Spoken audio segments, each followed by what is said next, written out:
Hey guys, Good Guy Dan here.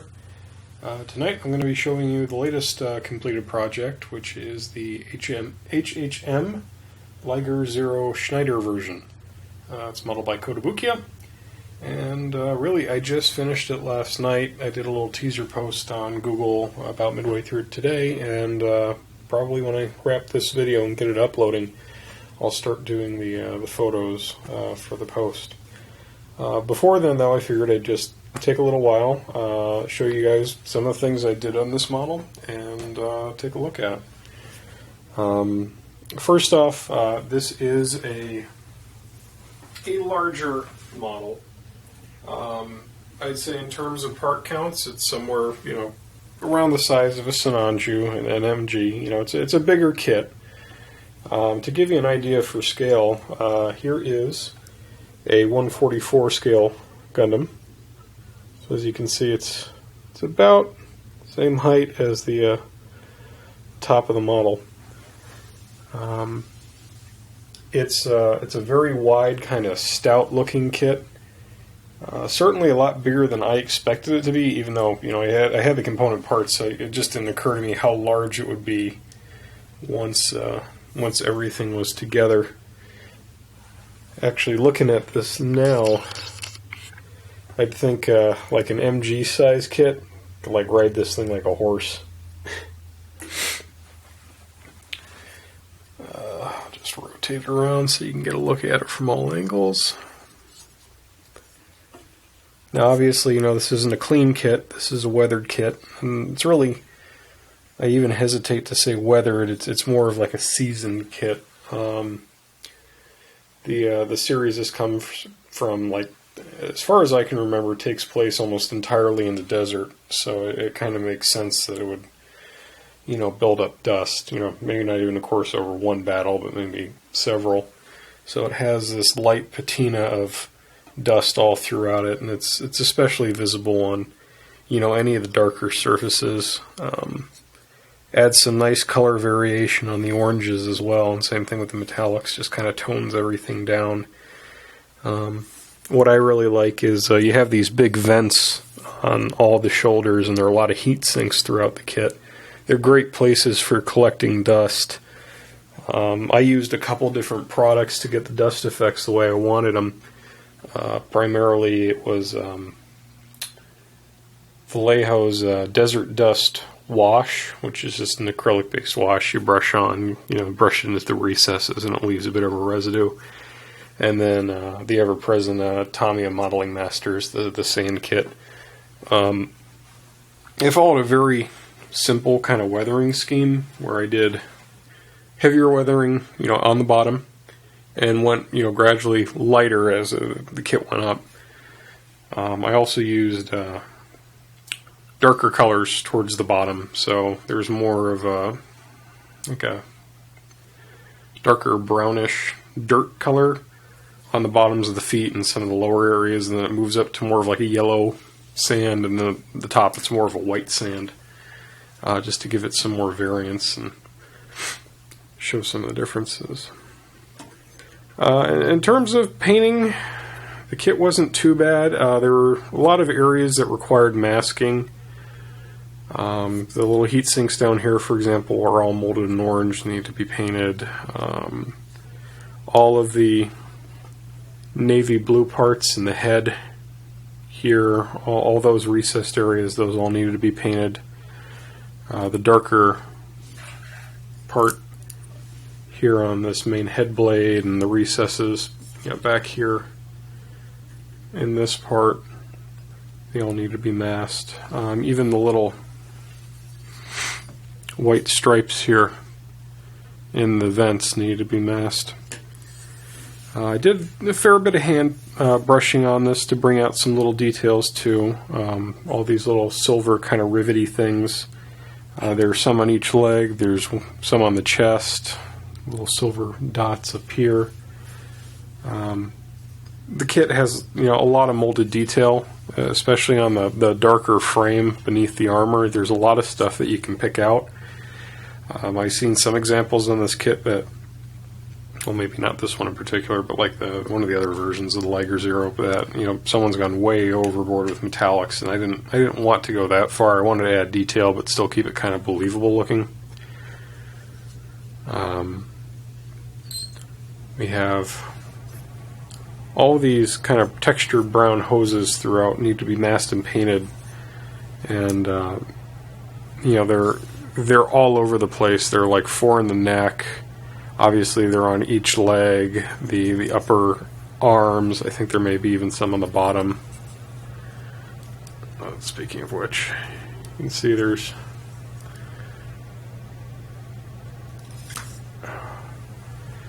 a cannon up here that kind of swivels. It can move around a little bit.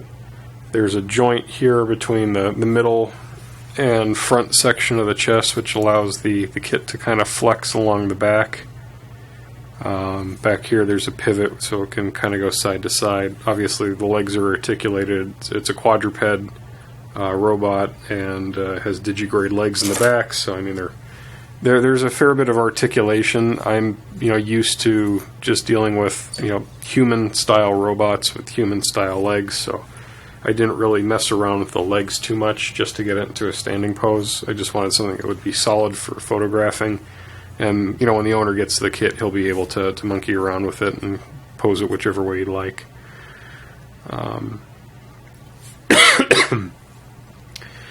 In terms of kind of moving parts in this kit, you have vents on each side which kind of fold out, and you can see when I do that there are, you know, more dark blue areas back there.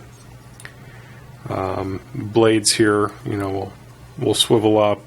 This section will come out and fold down so the blades can stick out the sides. You have these little booster things back here which can open this little flap up and down. These sections of the head, kind of like, I guess it'd be the main, they do slide open, and I'm a little hesitant to pull it because it's being resistant right now, but when you can extend this out, and there's like more heat sinks in there. And the same thing for the side fins here, and there's a fin down on the chin as well. They all expand. The cockpit in this kit is in the head, so if you pull it open, you can see there's a figure inside. The figure actually came pre-painted, so I can't claim credit for that. But I did paint the little details inside the cockpit there. You kind of saw it earlier. The blade on the head, you know, swivels up, and then it can swivel down. You have these two on the sides which can swivel down, and you have two more that are on the cheeks that can swivel down to kind of make the forward dashing type weapon. All of the fins on the head are completely movable. You have a mouth that will obviously open.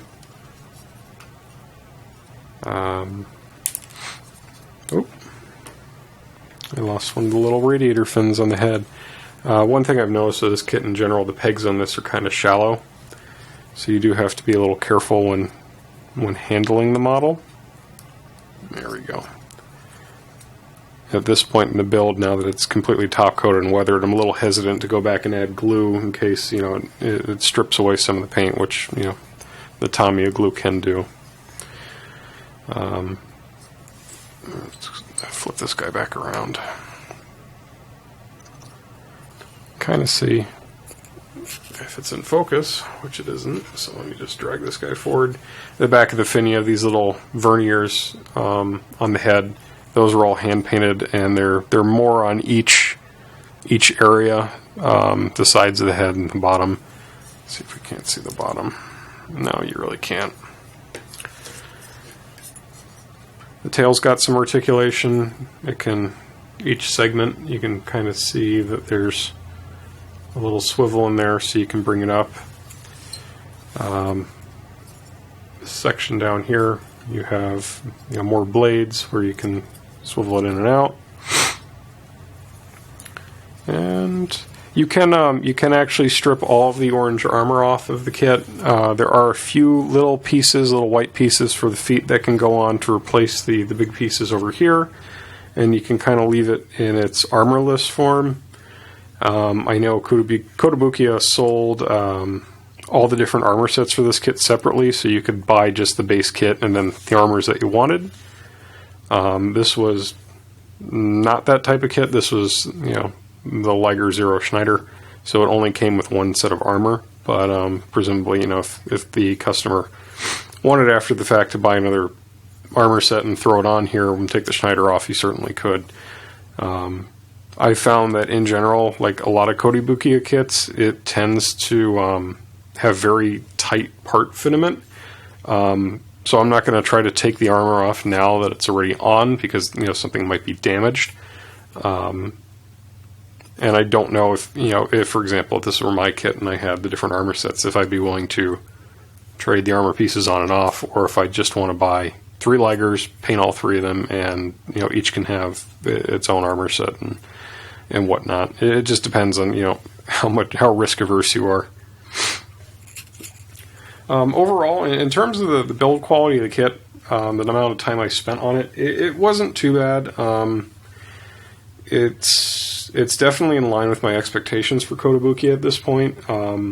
It has a lot of nice molded detail, some interesting design choices, but in general, the model isn't quite up to like a Bandai standard. I've noticed that in general, the color separation isn't quite as good. There are some weird molding things going on where you'll have like 2 flat planes that meet at a seam and they're slightly off and they require sanding to reshape. You have some very poor choices for seam lines, some of which can really affect your ability to paint, and you do have to do a bit of masking if you want to work around them. There's also a bit of flash on this kit that needed to be cleaned up. But, if you put the work into it, obviously you're going to get a good result. In my overall experience, this wasn't one of the worst Kotobukiya kits I've built. That still belongs to the Metal Gear Ray, but in general, it's not one of my favorites. It's a great looking kit, and I'd be happy to have it on my shelf, but I don't think after this build I'd be willing to go out and pick up one of my own and build it again. It's just it's a little bit aggravating for me when there's so much on this kit that needs to be done when I'm so used to Bandai kits, which just build out of the box, and for the most part they're fantastic. So anyways, I'm going to stop the video in a few minutes and set up my photo booth and start taking photos of this kit. Hopefully, if you're a Zoids fan and you look at this and say, hey, it's pretty cool. These kits are still available as far as I can see. They're a little pricey, in my opinion, for what they are. But I have seen them on Amazon for I think $70 to $80. So if you want one, they're still available. So are the other versions of the Liger 0. And I think, if you're a fan of the design, if you're a fan of the series, I think you'd be pretty happy with it. So, anyways, thanks for putting up with my rambling. And why don't you head over to my blog in a little bit and look for the photos. All right, guys. Good Guy Dan signing out.